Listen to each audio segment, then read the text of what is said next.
Hello, അപ്പം നമുക്കൊരു പിടി ഉണ്ടാക്കാവേ. അതിനായിട്ട് കുറച്ച് അരിപ്പൊടിയും ഉപ്പും ചൂടുവെള്ളവും എടുത്ത് കുഴച്ച് അതിലേക്ക് ജീരകവും വെളുത്തുള്ളിയും തേങ്ങയും കൂടി അരച്ച് ചേർത്ത് അങ്ങോട്ട് നല്ലോണം യോജിപ്പിച്ചെടുക്കണം.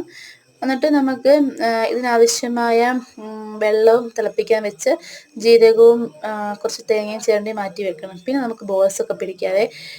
ഈയിടെയായിട്ട് തറവാട്ടിൽ നീതുവാൻ്റെ ആണെങ്കിൽ 2-3 പ്രാവശ്യമായിട്ട് പിടി ഉണ്ടാക്കി. എൻ്റെ കുഞ്ഞുമണിക്കൊക്കെയാണെങ്കിൽ ഭയങ്കര ഇഷ്ടപ്പെട്ടെ.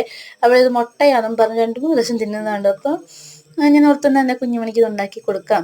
വീട്ടിലാണെങ്കിൽ ഇത് ഉണ്ടാക്കിയിട്ടില്ല. ഞാനാണെങ്കിൽ എൻ്റെ ലൈഫിൽ ഫസ്റ്റ് ടൈം ഉണ്ടാക്കുവാണേ. ഇത് ഞാൻ ഇടയ്ക്കിടയ്ക്ക് കഴിച്ചിട്ടുണ്ട്, എങ്കിലും ഉണ്ടാക്കിയിട്ടില്ലായിരുന്നു.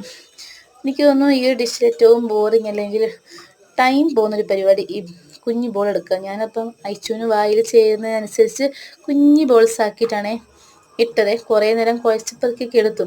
പക്ഷെ എനിക്ക് ഈ ഡിഷൊക്കെ ഫുൾ പ്രിപ്പയർഡായി കഴിഞ്ഞപ്പോഴാണ് മനസ്സിലായത് നമ്മൾ എത്രമാത്രം ഇപ്പം ഈ ഒരു അളവിൽ ഞാൻ ഇട്ടെങ്കിൽ അത് വെന്ത് വരുമ്പോഴത്തേക്കും കുറച്ചും കൂടെ വലുതാവും. അപ്പം എനിക്ക് നെക്സ്റ്റ് ടൈം ഉണ്ടാക്കുമ്പോൾ ഞാൻ ഈ ബോൾസിനേക്കാളും കുറച്ചും കൂടി ചെറുതാക്കുമെന്ന് ഉറപ്പാക്കിയിട്ടുണ്ട്. കാരണം എന്നാലേ അത് കുറച്ച് വേകുമ്പോൾ കുറച്ചുകൂടി വലുതാവുന്നതായിട്ട് എനിക്ക് ഫീൽ ചെയ്തു. അപ്പം ഒത്തിരി വലുതാകാതിരിക്കത്തുള്ളൂ. ഇതിപ്പം ആദ്യം നമ്മളിടുമ്പോൾ കുഞ്ഞു ബോൾസ് ആണെങ്കിലും വെന്ത് വരുമ്പോൾ ചെറുതായിട്ട് വലുതാവുന്നുണ്ടേ. ഒരു കൈ കൊണ്ടുള്ള കാര്യമൊന്നും ശരിയാവുന്നതാണ്. ഞാൻ 2 കൈ കൊണ്ട് സ്പീഡിലാക്കാൻ തുടങ്ങി. അയച്ചുമോൾ എണീറ്റ് വിശക്കുന്നതിൻ്റെ സിഗ്നലൊക്കെ മെല്ലെ മെല്ലെ മുഴക്കാനൊക്കെ തുടങ്ങിയിട്ടുണ്ട്.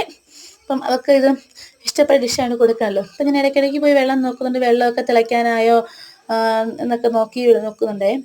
അതുപോലെ തന്നെ നമുക്ക് വെള്ളം മാത്രമായിട്ട് തിളപ്പിക്കാൻ വെക്കണമെന്നില്ല. വെള്ളവും തേങ്ങയും ജീരകവും ഉപ്പും കൂടെ തിളപ്പിക്കാൻ വെച്ചാൽ മതി. അതൊക്കെ ഞാൻ ഇന്നാണ് പറഞ്ഞ് കേട്ട് ഐഡൻറ്റിഫൈ ചെയ്തത്. ഞാൻ യൂട്യൂബ് റെഫറൻസ് ഒന്നും ഇല്ലാണ്ട് നീതുവാൻ്റീനെ റെഫറൻസ് ആക്കി വെച്ചിട്ടാണ് ഇതുണ്ടാക്കിയത്. അങ്ങനെ വെള്ളം തിളച്ച് വന്നപ്പോൾ ഞാൻ ഉപ്പിട്ടു, തേങ്ങയും ജീരകവും ഇട്ട് ഇളക്കി അത് തിളയ്ക്കാൻ വേണ്ടി കാത്തിരുന്നു. അപ്പോഴത്തേക്കും എൻ്റെ കുഞ്ഞു മാണിക്യം വന്ന് ഒരു ബോൾസൊക്കെ വാങ്ങിക്കൊണ്ടുപോയി. മുട്ടയാണെന്നും പറഞ്ഞ് അവളെ അച്ഛമ്മയ്ക്ക് കൊടുക്കാൻ പോയേ. അങ്ങനെ അപ്പോഴത്തേക്കും നമ്മുടെ വെള്ളമൊക്കെ ഇങ്ങനെ തിളച്ച് വന്നു.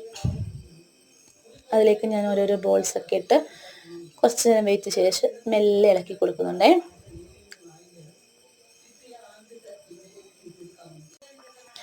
നമ്മളത് ഇട്ട ഉടനെ ഇളക്കുന്ന സമയത്ത് അത് മാവല്ലേ, അപ്പം പൊടിയാതിരിക്കാൻ വേണ്ടി ഇട്ടിട്ട് നല്ലോണം വെട്ടി തിളയ്ക്കുന്ന വെള്ളത്തിൽ വേണം ഇടാനായിട്ട്.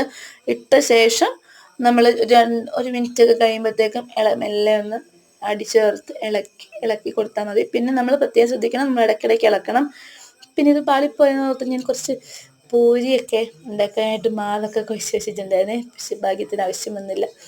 നല്ല ഡിഷായിരുന്നു കേട്ടോ, എല്ലാവർക്കും ഇഷ്ടപ്പെട്ടു.